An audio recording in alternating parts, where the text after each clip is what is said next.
Situé sur la commune de Haute-Rive, le palais idéal du facteur Cheval est un monument construit par M. Ferdinand Cheval, facteur de son état.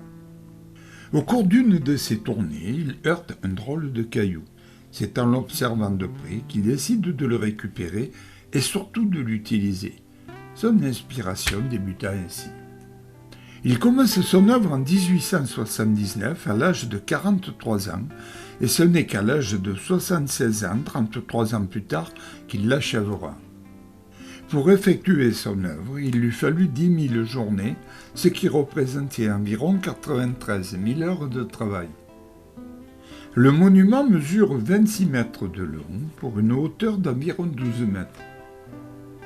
Nous sommes actuellement devant la façade nord. Cette dernière représente le temple de la nature. Y sont représentés de nombreux animaux, cerfs, pélicans, crocodiles.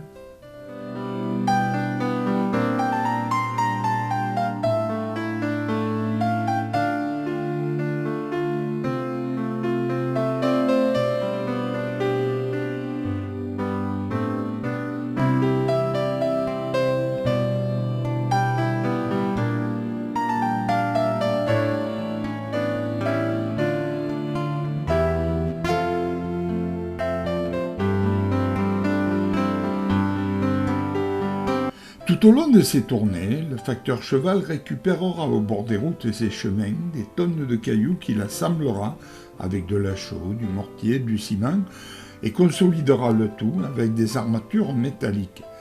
Sans le savoir, il sera un des précurseurs du béton armé. Cet étrange personnage n'a jamais voyagé. Pourtant, son œuvre nous fait visiter le monde. En fait, M. Cheval va s'inspirer d'une nouveauté, la carte postale souvenir, et va s'en inspirer. Nous voici devant la façade ouest. Le facteur va y mettre à profit ses connaissances du monde. Pour cela, il va placer des miniatures dans des alvéoles. On y découvre le temple hindou, la maison carrée d'Alger, le château du Moyen-Âge et la maison blanche.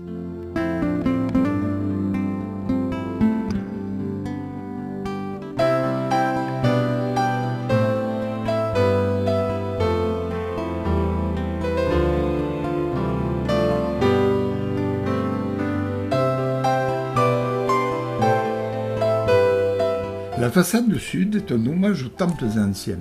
C'est là qu'il stockait les pierres qu'il ramassait chaque jour afin de réaliser son projet.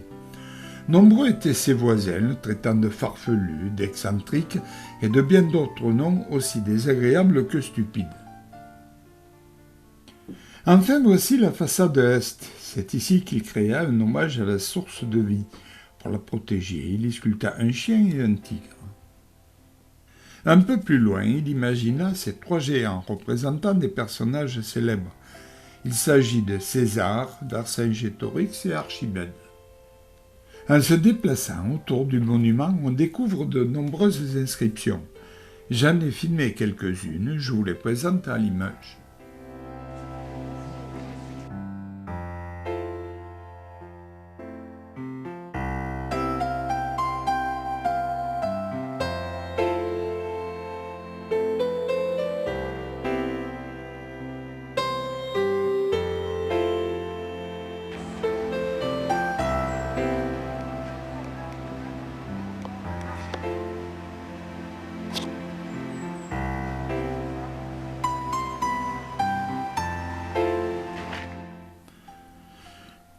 Lorsque j'ai visité cet étrange et étonnant monument, je ne pensais pas un jour en parler sur une vidéo.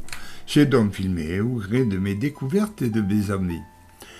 Raison pour lesquelles ces séquences sont un peu brouillons. Malgré cela, j'espère qu'elles vous donneront envie de découvrir l'œuvre originale de ce grand monsieur connu sous le nom de Monsieur le Facteur Cheval et de son œuvre connue sous le nom de Palais idéal du Facteur Cheval.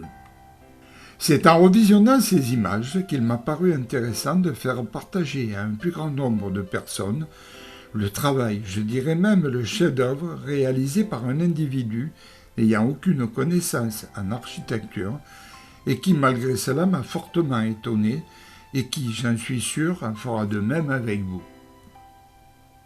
Vous avez dû également remarquer la médiocre qualité de ces images. Malheureusement, ce jour-là commençait la descente aux enfers de mon caméscope.